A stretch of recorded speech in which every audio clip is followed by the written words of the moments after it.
স্থাপিত সনাতন আশ্ৰম স্থাপন হৈছিল 1951 চনত।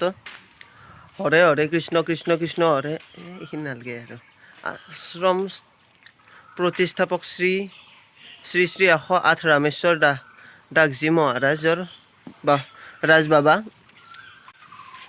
এয়া সনাতন আশ্ৰম। আমি এতিয়া ভিতৰলৈ যাম।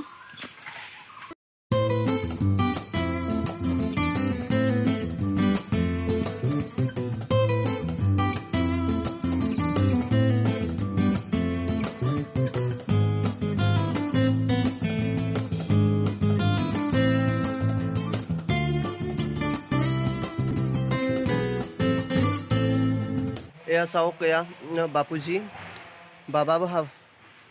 বাপুজী সনাতন আশ্ৰমৰ প্ৰতিষ্ঠাপকৰ প্ৰতিমূৰ্তি। আশ্ৰমৰ কোনোবাৰ এইটো বনাই আছে ঘৰটো এনেকুৱাকৈ। সনাতন আশ্ৰমৰ মন্দিৰ।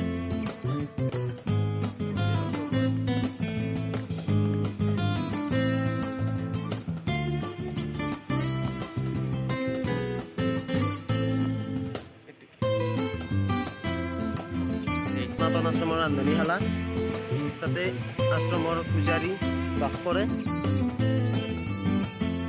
সনাতন আশ্ৰম হাজো মনাগুচি 1951 চনত স্থাপিত হৈছিল। এতিয়ালৈ চলি আছে ভালে ভালে। কোনো ইয়াতে সুবিধা পোৱা নাই। ইয়াতে কমেও 15-16 বিঘা মাটি আছে। এয়া কমিটি বহুত দূৰৰ পৰাই আছে। প্ৰায় 7-8খন গাঁৱৰ মানুহ লগ লাগি কমিটি হৈছে।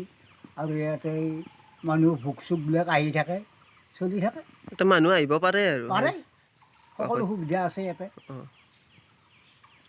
আৰু মন্দিৰটোত কি হয়? মন্দিৰ এইটো বিষ্ণু মন্দিৰ। ইয়াত বিষ্ণুদেৱ আছে, তেওঁ অলপ পূজা হয়, বছৰত একবাৰ পূজা হয়। এইটো বিষ্ণু অৰ্চন বুলি কয়।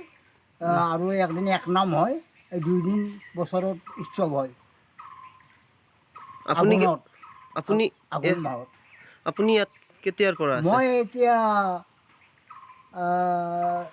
1.5 বছৰ হ'ল। 1.5 বছৰ হ'ল থাকিব আৰু। আপোনালোকক সনাতন আশ্ৰম দেখালোঁ আৰু আপোনালোকক খুৰাটোৰ লগত কথা পাতি দিলোঁ।